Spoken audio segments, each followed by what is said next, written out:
স্বাগত জানাচ্ছি খাতুনগঞ্জ থেকে মতিঝিলে, সাথে আছে আমি শামীম জাহান। তাজরিন ফ্যাশনসে অগ্নিকাণ্ডের 2 বছরেও নিহত ও আহতদের স্বজনদের মেলেনি যথাযথ ক্ষতিপূরণ। সরকার এবং বিজিএমএ থেকে সহায়তা মিললেও তাকে ক্ষতিপূরণ বলতে নারাজ শ্রমিক নেতারা। আজ আমাদের আলোচনার বিষয় তাজরিনের হত্যাকাণ্ডের অগ্নিকাণ্ডের 2 বছর।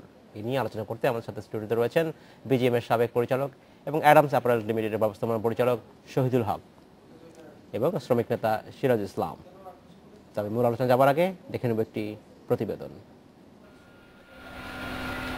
24শে নভেম্বর 2012 সাভারের আশুলিয়ার নিশ্চিন্তপুরে তাজরিন ফ্যাশনসে আগুন লেগে মারা যায় 112 জন শ্রমিক, গুরুতর আহত হয় 2 শতাধিক। ঘটনার পর 3টি ধাপে নিহত 109 পরিবারকে সরকার ও বিজিএমএর পক্ষ থেকে দেয়া হয় 7 লাখ টাকা করে। আহতদের চিকিৎসা সেবা বাবদ দেয়া হয় 1 লাখ টাকা। তবে একে ক্ষতিপূরণ বলতে নারাজ শ্রমিক নেতারা। তাদের মতে শ্রম আইন অনুসারে ক্ষতিপূরণ হবে 20 থেকে 25 লাখ টাকা। একজন মানুষ কতদিন বেঁচে থাকবে সেই হিসাবে এবং তার যে কর্মক্ষমতা কতদিন থাকবে এইভাবেই তো মানে আইনের মধ্যে বলা আছে যে তাদেরকে এইভাবে ক্ষতিপূরণ দেওয়া, আর এটা যেটা দেওয়া হয়েছে এটা অনুদান দেওয়া হয়েছে। এ বিষয়ে বিজিএমইএ বলছে মালিক ও বিদেশি ক্রেতাদের কাছ থেকে পাওয়া টাকাই দেয়া হয়েছে ক্ষতিগ্রস্তদের। এখনও নিহত 59টি পরিবারকে দেয়া হচ্ছে বেতন ভাতা। তারা মারা যাওয়ার পরে তারা যেই স্যালারিটা পেত সেই স্যালারিটাও আমরা আগামী 10 বছর পর্যন্ত বিজিএমই থেকে আমরা দিব। যদি কেউ মনে করেন যে তারা এগুলোর থেকে বঞ্চিত আছে, তারা আমাদের সাথে বিজিএমের সাথে যোগাযোগ করতে পারে। এদিকে এ ঘটনায় এখন 6 মাসের অন্তর্বর্তী জামিনে আছেন মালিক দেলোয়ার হোসেন। শ্রমিক সংগঠনগুলোর পক্ষ থেকে তার বিচার দাবি করা হয়। আইন তার নিজস্ব গতিতেই চলবে। আইন যদি মনে করে তাকে জেলে যেতে হবে, তাকে জেলে যেতে হবে। আইন যদি মনে করে তাকে জেলে যেতে হবে না, জেলে যেতে হবে না। এটার উপরে কিন্তু আমার বা আপনার বলার কিছু নেই। তবে এ ঘটনায় পোশাক শ্রমিকদের নিরাপত্তার বিষয়ে মালিকদের মধ্যে সচেতনতা আরো বেড়েছে বলে স্বীকার করেছেন ব্যবসায়ী এ নেতা। Shaon Hasnat, independent news, Dhaka. দেখলাম প্রতিবেদনটি আমরা জনাব শহীদুল হক এবং জনাব সিরাজুল ইসলাম, আপনাদের কাছে স্বাগত জানাচ্ছি এই অনুষ্ঠানে। কেমন আছেন আপনারা? ভালো আছি। জনাব হক, প্রথম প্রশ্ন আপনার কাছে করতে যাচ্ছি, সেটা হচ্ছে আমাদের প্রতিবেদন দেখলাম যেখানে বলা হচ্ছে যে 2 বছর হয়ে গেল তাজরিন ফ্যাশনসের যে অগ্নিকাণ্ড হয়েছে সেখানে যথাযথ ক্ষতিপূরণ মেলেনি, যেটা বলা হচ্ছে শ্রমিকদের পক্ষ থেকে, যেটা তারা ক্ষতিপূরণ মানতে নারাজ। আমি আপনাকে জানতে চাই যে ক্ষতিপূরণ কি আসলে, এটা কি ক্ষতিপূরণ আপনারা কি বলছেন কিনা এবং ক্ষতিপূরণ দেওয়া হচ্ছে কিনা? আসলে আমাদের এই যে ক্ষতিপূরণটা, এটার যে স্কেলটা কিভাবে করা হয়, জি, এইমাত্র আমরা প্রতিদিন দেখলাম আমাদের বিজিএমের প্রেসিডেন্ট উনি বললেন যে 10 বছর পর্যন্ত আমরা বেতন দিয়ে যাব। আচ্ছা, এখন রনি সাহেব বললো যে না, আমাদের থেকে যেই টাকাটা দেওয়া হয়েছে ওইটা এনাফ না, এটা অনুদান, এটা ক্ষতিপূরণ বলা যায় না। জি, বাংলাদেশের পারিপার্শ্বিক অবস্থায়, আমাদের যে বিজনেস যে পারিপার্শ্বিক অবস্থায়, এই হিসেবে আমরা যে ব্যবসা করতেছি মালিকরা, আমাদের যে অ্যাবিলিটি, আমাদের যে ব্যাংক লোনের আপনি জানতে হবে কি অবস্থা। তবে এইটা একটা পার্মানেন্ট সলিউশন না। এটা অবশ্যই গভর্নমেন্ট, বিজিএমই, শ্রমিক পক্ষ সবাইকে মিলে একটা পলিসি করতে হবে, যে একটা আল্লাহ না করুক একটা দুর্ঘটনা ঘটে যায়, হ্যাঁ, যেটা আমাদের একটা শিক্ষা হয়েছে, ভবিষ্যতে আমরা কীভাবে এগুলি আমরা উতরে উঠবো। একটা শ্রমিকের কত টাকা তার প্রয়োজন আজীবন, তার ক্যালকুলেশন করে আমরা তো বলতে পারি না যে সে 25 বছর বাঁচবে। এখন বাংলাদেশের যে অবস্থা 2 দিন হয়, মানে সেটা ক্যালকুলেশনটা ধরা যায় না এইভাবে। তো এইটাই হচ্ছে আমাদের ফিউচারে যাতে এগুলি না হয়। এই যে ক্ষতিপূরণের হিসাবটা আমরা করছি, হ্যাঁ, বাংলাদেশি ল অনুযায়ী সেটা কি বলে? বাংলাদেশের ল অ্যাকচুয়ালি, এটা আমার ধারণা, কারণ এটা আমরা ওনারা বলতেছে বাংলাদেশের ল এটা না। মেইন যেটা হয়েছে, এটা ধরেন আমাদের এটাতে আমাদের শিক্ষা নেওয়া উচিত যে ভবিষ্যতে আমরা কীভাবে পলিসিগতভাবে ব্যাংক, ইন্স্যুরেন্স এবং সরকারের পক্ষ থেকে সব কিছু মিলিয়ে যে একটা মানে যে কোনো সময় সেই টাকাটা আমাদের প্রস্তুত থাকবে যে কোনো মোকাবেলা করার জন্য। ভাগ ধন্যবাদ। জনাব ইসলাম, আপনাকে জানতে আছে যে আমরা প্রতিবেদন দেখলাম যেখানে বিজিএম এর প্রেসিডেন্ট বলছেন যে যেসব শ্রমিক নিহত হয়েছে তাদের পরিবারকে 10 বছর ধরে বেতন দেওয়া হবে। এই প্রভিশনটা আসলে এটা কি লেবার লতে আছে নাকি ইন্টারন্যাশনাল স্ট্যান্ডার্ডের অনুযায়ী করা হয়? ধন্যবাদ আপনাকে।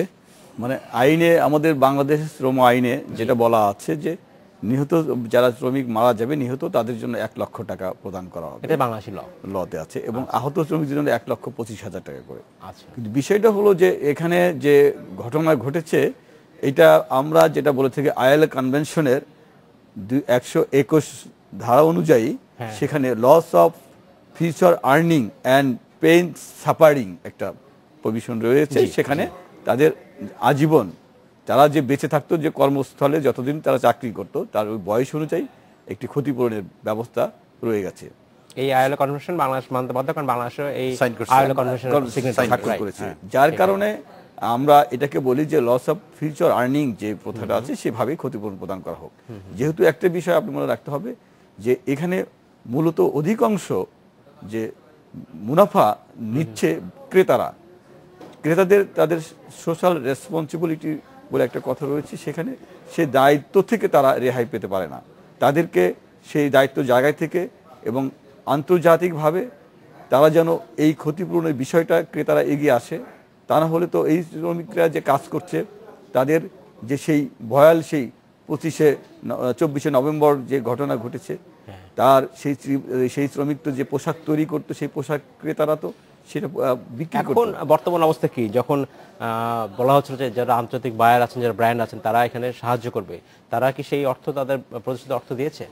না, আমরা জানার মতে এটা খুব বেশি মানে মার্কেবল না আর কি, মানে যেটা দেয় এরকম। আর এখন তো ওরা মানে বলে যে মার্কেট তো ওপেন, মার্কেট ওপেন, আমি অন্য কান্ট্রি চলে যাব, আমরা এত ইয়ে করে যেতে পারবো না। এটা উনিও ভালো জানেন, উনি সব ভালো বুঝে, কারণ বায়াররা বলে মার্কেট ওপেন, আমার এই কম্পিটিশনের প্রাইস দিতে গেলে আমি প্রাইস কম্পিটিটর আসতেছেন আমার। আচ্ছা, আর ওরা যেটা যারা ভালো কিছু কিছু কম ব্র্যান্ড তারা দিচ্ছে, কিন্তু ম্যাক্সিমাম ইয়ে না। আপনি জানেন ওয়ালমার্ট একটা কনসাইনমেন্টই ক্যান্সেল করে একটা ফ্যাক্টরি বন্ধ হয়ে গেছে, শুধু তাজরিন ফ্যাশনে সাব কন্ট্রাক্ট করছে, এর অ্যাক্সিডেন্ট হয়েছে তাদের ইয়ে করার জন্য, এবং ওয়ালমার্ট এটা নিয়ে কখনো আগে নেয়, এটা উনিশাও জানেন।